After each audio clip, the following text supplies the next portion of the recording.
really going on with the economy? Are we really in a recovery? Are we on the verge of some even greater catastrophe?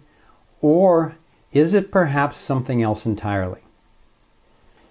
First, the BRICS countries, the Brazil, Russia, India, China, and South Africa, have launched what they call the New Development Bank with $100 billion gold backing and another $100 billion in reserve. Now, for the first time in 70 years, this past summer, the Chinese and Russians have created over 40 deals, including oil purchases totaling close to $1 trillion, and they're doing this in their own currencies in gold, no longer agreeing to US dollar supremacy. For anyone who doesn't know, in 1944, at the end of World War II, the Bretton Woods Conference was held, where the IMF and the World Bank were created, and then soon after, the dollar was declared the only international exchange currency, basically a global economic system primarily under US control. So these new deals, and others like them around the world, are a very significant move. After the 2008 financial collapse, in the first, for a long time, partial audit of the Fed, it was discovered that they covertly gave away at least $16 trillion to domestic and foreign banks. Now, for comparison, the entire U.S. gross domestic product last year was just $16.2 trillion.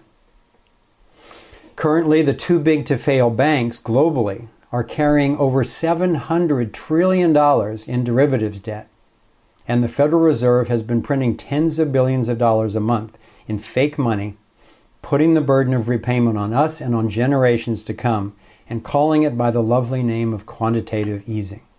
The U.S. is hugely indebted to China and Japan, and with nuclear weapons and millions of soldiers, China can't be pushed around like so many other countries that the U.S. has bullied.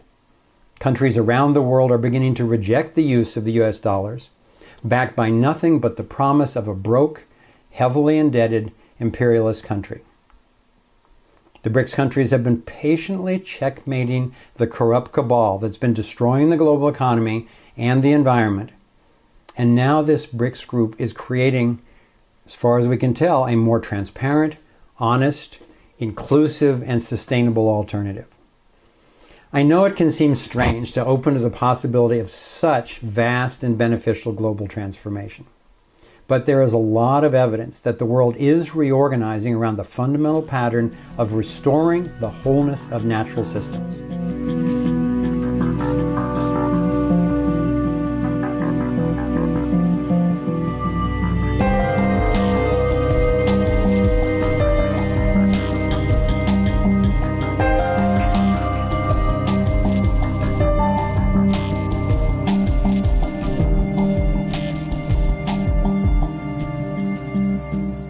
We have two challenges. One is to quickly replace the paper currencies that are issued by these banks that are members of the Bank for International Settlement, to replace these by currency issued by the treasuries of the various countries, because the Federal Reserve notes are going to crash. I'm hoping that we can do what we're entitled to do, and we will no longer be controlled by our currencies or pay interest on country debt in a scam.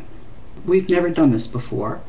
We are avoiding World War III, but we've got to find a way to make this happen. I'm confident, however, that we will find a way.